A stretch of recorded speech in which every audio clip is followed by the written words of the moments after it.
but there's definitely what just happened? Hi everybody, my name is Kelsey and we're about to get very, very nerdy with some book recommendations.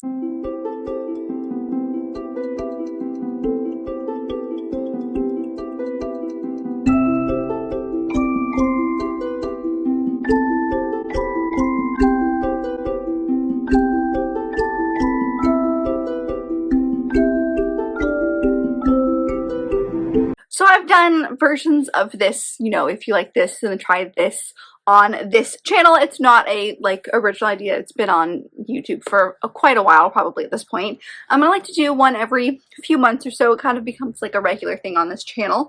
And I wanted to do one this month, but I wasn't sure how to make it happen because I only had like a couple of ideas. I didn't have a whole lot. And then I remembered that this, in like the last month or so, I've been saying a lot, oh, if you like this TV show or if you like this book, you would like this TV show kind of thing. So in this video, we're still going to be doing the if you like this, try this. However, it's going to be based on TV shows and movies. So I have a book for every TV show or movie I could think of in comparison. So if you like that TV show or book, then try the respective book or TV show. So I'm very excited about this. I think I've got some really good ones. So let's dive in. So our first recommendation pairing today is going to be for people who like the show Leverage or are into heist type books. Or stories. So this show basically follows a ragtag group of I think 5 or 6 different people, all criminals, all for different reasons, and they all bring something different to this group, and basically the idea behind it is that these people are using their criminal ways to do good.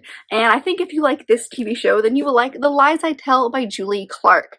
Now I know I've made this comparison in a video before, but the idea behind this book is that it follows our two main characters, Kat and Meg. And Meg is a con artist and has gotten away with a bunch of stuff, but she cons people who basically deserve it. And Kat is a reporter whose life has been changed in some way from a previous con that Meg has done, and Meg comes back into town 10 years after that, and Kat's like, this is my chance. I'm gonna prove to the world, show her that she's like the con artist, you know, write an article on her, and the two of them kind of become friends and things come from there. So this has a very heisty feel to it, not necessarily as much as the TV show Leverage does, but it does have that, you know, the bad guy gets it kind of situation, and moments kind of like, they have lots of flashback moments in the show Leverage where once you come to the end of the show, they'll show you how things actually were done. So you see like the heist happen, and then like you'll see all the behind the scenes of the heist. And there's definitely a couple of moments in this book that have that, because you do switch back and forth in the two different perspectives of Meg and Kat, as well as switching in different kind of timelines, kind of to lead up to the story that they're telling. So if you like that heisty, the bad guy kind of gets it, then I think if you like this TV show, you like this book, and vice versa. The next one is for people who like a historical murder mystery kind of TV show. I am blanking on if this is the actual name or if it's just the name that I've created for it, but it is Father Brown. This was a BBC TV show that I'm not actually sure I've seen all of at this point, because for a while a bunch of it was on Netflix, but I think they've taken it off Netflix now. But the idea behind this is Father Brown is obviously a father or a priest in a little small town in a vicarage, and he ends up helping, you know, the detectives out. There's a lot of murders or situations that happen near to him or in this little town, and so he ends up kind of being one of the detectives of this town. So I think if you like that TV show, then you would like the second Miss Marple book by Agatha Christie, which is Murder at the Vicarage. So this one follows the vicar as well.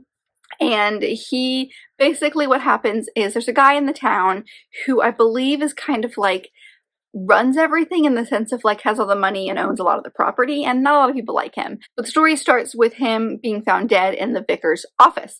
And so the vicar is basically trying to figure out, he ends up kind of helping the detectives throughout this story figure out what happened and piece all the pieces together. And then you have like a busy, like a little nosy neighbor and Miss Marple who's trying to help out as well. So you've got a lot of the comparisons there with the vicars as well as small town solving mysteries kind of situation. But one of the things that really connects it to me is the way that the vicars in both of these stories, the pastor, Father Brown, and vicar in this story, kind of reflect on the world. They see the humor in things and they see the humanity in things.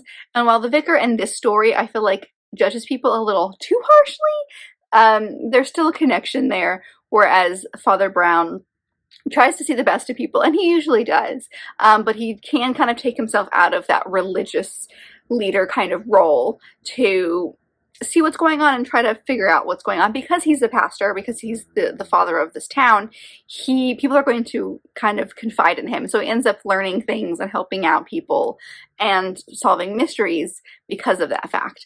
So there's definitely a lot of comparisons between these two stories, but if you like that fun, cozy kind of murder mystery, set in a fun little small town, then I think that you would like both of these. The next one is actually a movie, not a TV show, and that is Set It Up, and this is a movie that I originally saw on Netflix, and it is basically these two assistants who are tired of their bosses bickering or being on them and really just want something different from life, and they end up teaming up to get their two bosses together. And I think that if you like this movie, then you will like Weather Girl by Rachel Lynn Solomon. I don't have my copy of this. I actually lent it to a friend of mine. But this one basically has the same general setup. We follow a weather girl and a sports reporter at a news station. And the chief meteorologist and the news director used to be married and got divorced, and all they do is bicker.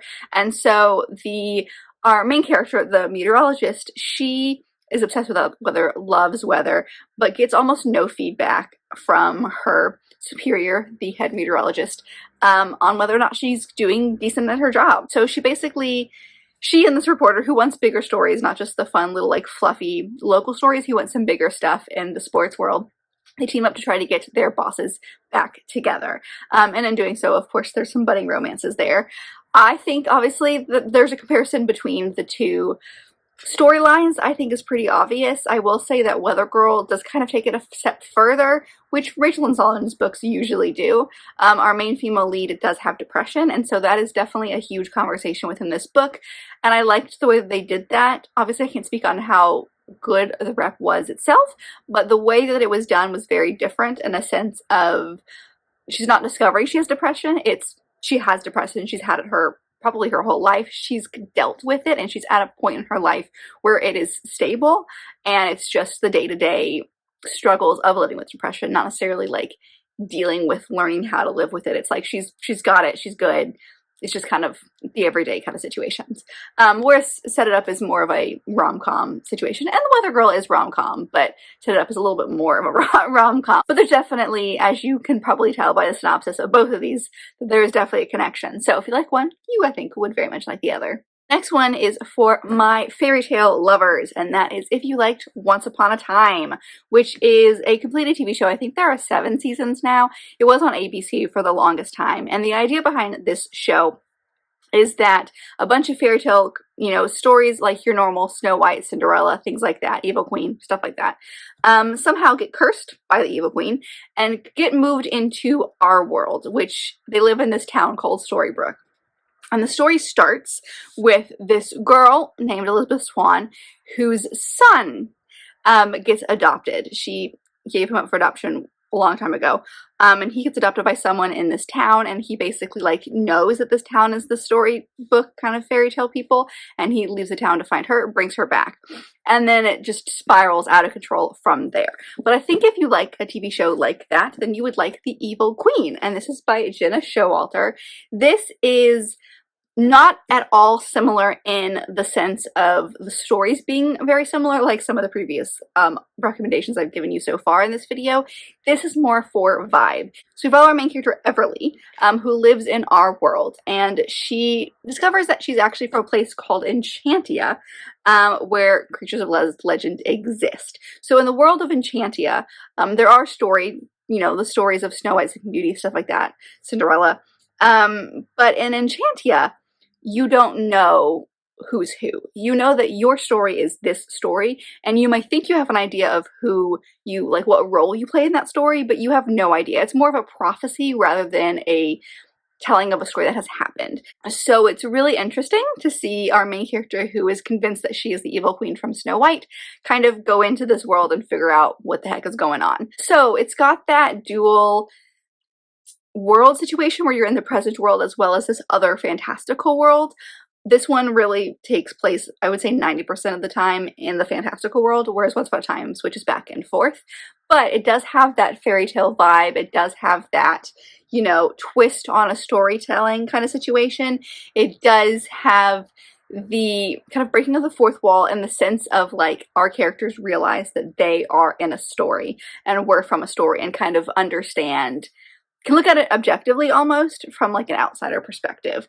So I think the vibe is the biggest thing as far as like the way the story was written and the way it's told, and just kind of the setting of the story is so similar between this TV show as well as this book. But it definitely has the vibe of the same situation in those two. So if you liked one or the other, try the other one out.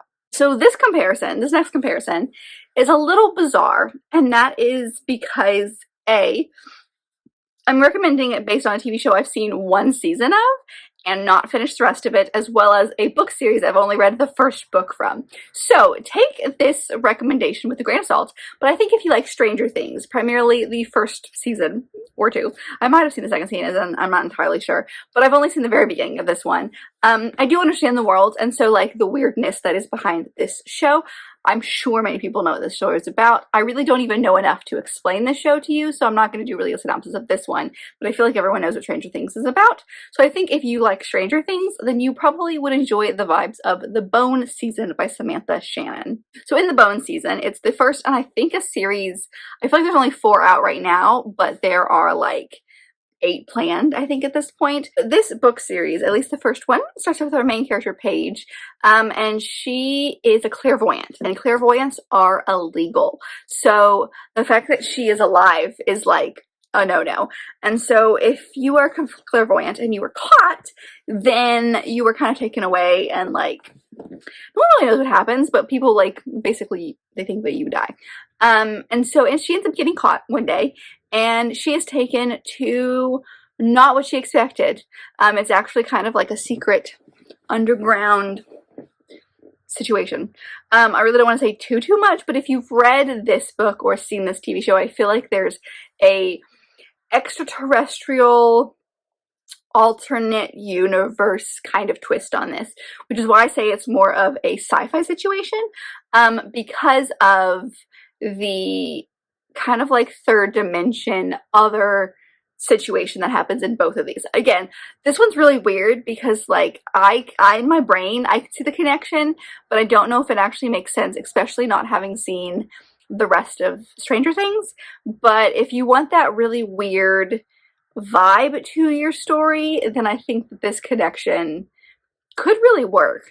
Yeah, this one's the weird one. I don't know, it's an outlier, but like in my head it totally makes sense. And the very last book or TV show pairing that I'm going to recommend in this video is if you like The West Wing, which is I can't even remember how many seasons it is. It's like 9 or 10 seasons, I think. I'm sure pretty many people know what The West Wing is, but the idea is it just basically follows his president during his time being president, and all of the intricacies, the behind the scenes, his entire staff, how everything fits together, and dealing with situations, both national, international, global situations that you have to deal with, as well as political situations, different parties. But it really deals with this guy and his staff dealing with stuff that we couldn't even imagine.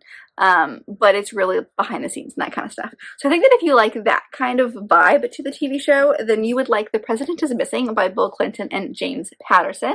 This is basically a story, I can't remember what the president's name is, but basically it follows this guy who is the president of the United States, and he ends up going missing. And so what's really happening is they're trying to stop a terrorist attack, and they're on very limited time, so he goes missing to try to figure out what's going on and help stop it. And so the reason that I have a connection between these two, besides the fact that they're both about presidents, I feel like that's very on the nose, is that both of these stories deal with the behind the scenes inner workings of a crisis situation. So The West Wing is not always in crisis, but they do deal with quite a few different crises throughout the series. And this one is dealing with one specific one, but again, you get to see all the working pieces behind the scenes of how everything fits together and how they're trying to solve a situation in the best way you possibly can. It gives you that extra behind the scenes look of a president. It also lends itself pretty well to being as accurate as you possibly can, since it was written by Bill Clinton. So you've got the accuracy of an ex-president, as well as the like mystery of a very big mystery thriller writer in James Patterson. So I feel like this book was just really like political thriller on the edge of your seat, and that's the way I felt when I was watching The West Wing. So there's like that connection in my head. It makes sense as far as like the behind the scenes and seeing all of the working pieces. And also that ticking clock, which definitely plays a part in a lot of the West Wing episodes when you have like crises moments. I feel like if you're someone who likes political thrillers, this TV show and book are for you. And that's it. That is my kind of, if you like this TV show / movie, try this book out. I hope you enjoyed. Let me know if you found some new books that you would like to read, or some new TV shows and movies you would like to see based on this, or if there's a comparison that you've made in your life based on a TV show or book, or movie that a book reminds you of them. Please let me know. I'm always excited to find new fun things, or if you have a better pairing for one of the TV shows or books that I have mentioned in this video, please let me know. And I have not done an emoji in such a long time, so let's do one. So if you want to comment something but you're not sure what to comment, I believe there's like a movie, like an old-fashioned movie camera, or like the clapping, I can't remember what it's called, the little thingies where they cut and they say clap and they're like take and, oh no, I used to be really good at that. One of those two things, I think you know what I mean. Leave it down below.